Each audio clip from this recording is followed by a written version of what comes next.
But now Martin's going to take the floor for the last European project, so go ahead. Yes, hello everybody. Thank you for the opportunity to speak here about the recently started project EICB.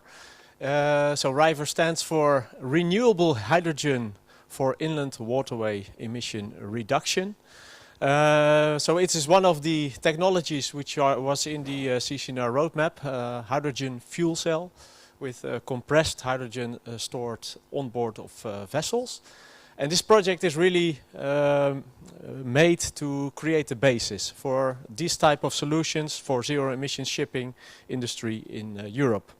So we started very recently, 1st of March this year, and it has a duration until August 2027. So quite a journey ahead of us, in which we will see 6 demonstration vessels using the fuel cell hydrogen propulsion systems. The total costs is 20 million, of which, similar to Synergetics, there was also a share paid by the industry themselves. Quite a share actually, because the value of the vessels and the whole retrofitting or new building is actually exceeding over 60 million euros. So, but a significant share, 50 million euro, is brought in from the Horizon Europe program, and more particular by the joint undertaking for clean hydrogen. That's a particular partnership. Project coordination is done by VTT from Finland, and official information, more information, if you get the slides, you can probably also follow the link, can be found on the Cordis website. We received funding for this project from the Clean Hydrogen Joint Undertaking. It's a very big program. It's a public and private partnership between the European Commission and, on the other hand, industry working on the uptake of hydrogen and the development of the hydrogen economy in Europe.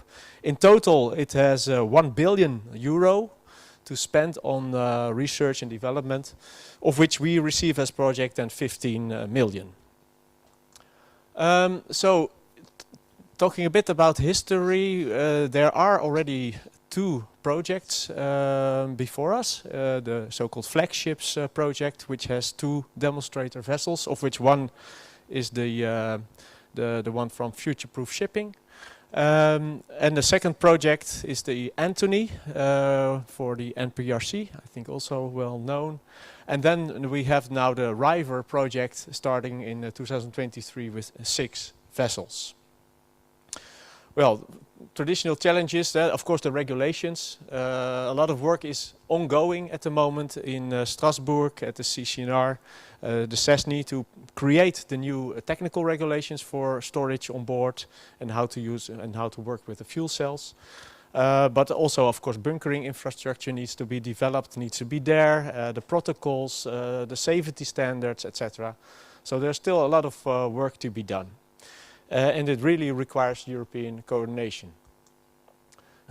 So EICB, the main aim is to create this solid basis, to learn a lot from these 6 vessels, and to set also the standards, to set the standards for the fuel cell in modular units, because then it's easily to change it, to retrofit it, and to fit into other modular approaches. So the standardization of the containerized fuel cell on one hand, but also on the storage container, that's the other topic for standardization. And then after we learn a lot from all these projects, we will also make the comparison with other technologies which were showed in, for example, the presentation by Igor on Synergetics, the methanol or other, or maybe hydrogen combustion, or the other solutions. And we will see, okay, what is the market potential assessment for hydrogen fuel cell? And we also will come up with a plan for the deployment. And of course, we're talking now about 3-4 years from now.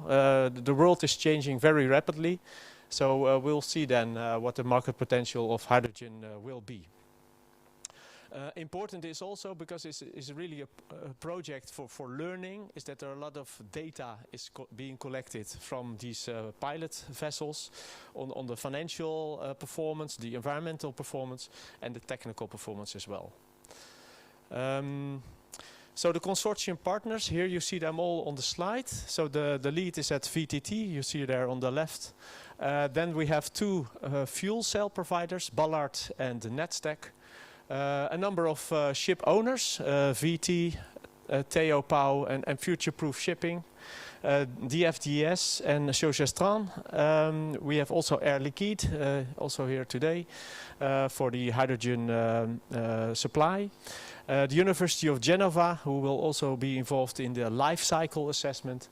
And we ourselves from EICB focusing on the dissemination to also bring this to the shipping industry. So here you see the overview of the foreseen pilot or demonstrator vessels, I must say. So they consist of a number of tankers. You see one tanker there on the left side, a new built vessels with 2 megawatt propulsion power, which will sail on the Rhine, Rotterdam-Duisburg. Then there is also a container vessel foreseen, and then down below you see also there another tanker from the VT Vlissingen. We have the 2 vessels from Future Proof Shipping, so besides the one now being done under the flagship program, in this project EICB, they will do a second and third vessel, which will operate on the Rhine as well. And we have a vessel by Theo Pau Group, that is a bulk cargo vessel, which will sail within the Netherlands, mainly between Utrecht and the port of Delfzijl. So you see quite a different range of vessels, which helps us also to understand, okay, what is the different sailing profile, what are the different characteristics, and which also helps us to make the translation towards the entire fleet. Where is it successful? What are the conditions where hydrogen fuel cell can be applied? So yeah, that's it in a nutshell. You will hear a lot more about us because we only started. We don't even have yet a logo or a template. So we're really in the starting up phase of this project. And we will work also with a synergetics project because there's a big synergy there, obviously, to put the hydrogen fuel cell in this catalog for the ship owners. So yeah, please, you can soon follow us also on LinkedIn, because we will also launch a LinkedIn website and a traditional website as well. But yeah, you will hear from us. All right. And if there are questions now, please feel free. Yes. Thank you. I see a question already. You need the microphone, dear Huuk. Thank you. Quick question, Martin. Why didn't the consortium didn't feature a hydrogen combustion engine ships? Because due to the size of the engine, hydrogen is more interesting than for cars. So, what's the reason? Well, the reason is the call for tender was only focusing on fuel cell. This is really also meant as a kind of to create a kind of economy of scale. Through the standardization, the cost of a fuel cell should come down. That was also one of the objectives in the call under the joint undertaking. Yeah. So, but in the synergetics, there is attention paid to combustion hydrogen. All right. I see another question in the chat. Are there new vessels which were developed for the low water Rhine situations, and are they involved in this project also, low water vessels or not? Not particular, I think. Not particularly. Not particular. Maybe the tanker from... as a side scope, maybe. Yeah, maybe the Sogestran. But I'm not sure. Maybe the Sogestran tanker, because they are planning to work on the Rotterdam-Duisburg corridor. So there is some risk of low water indeed there. They might have addressed this topic. Yeah, it should be Geert. Yeah, okay, good. Okay.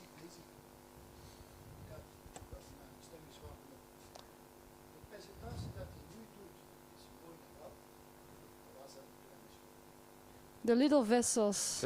The little vessels, yeah. We have vessels of 86 meters. But not smaller in this project. Yeah, that's for the next project, huh? Yeah, hopefully, yeah. But although I must say the other one,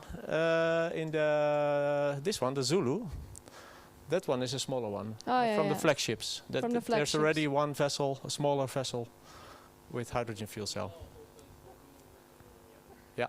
And there is a call now, European call for low water vessels as Yeah. well, I hear from DG Move. Yeah, yeah. Yes, zero emission small automated vessels. Yeah. Indeed, there is a European call at this moment. Deadline is April 20th. So if people are interested, they have to write very fast.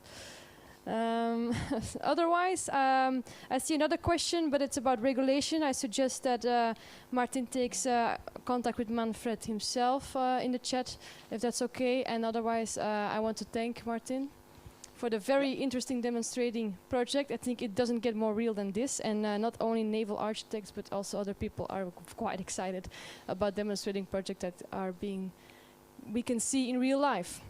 So a lot of things to do the upcoming years with Driver. Thank you so much. Another big applause. Thank you.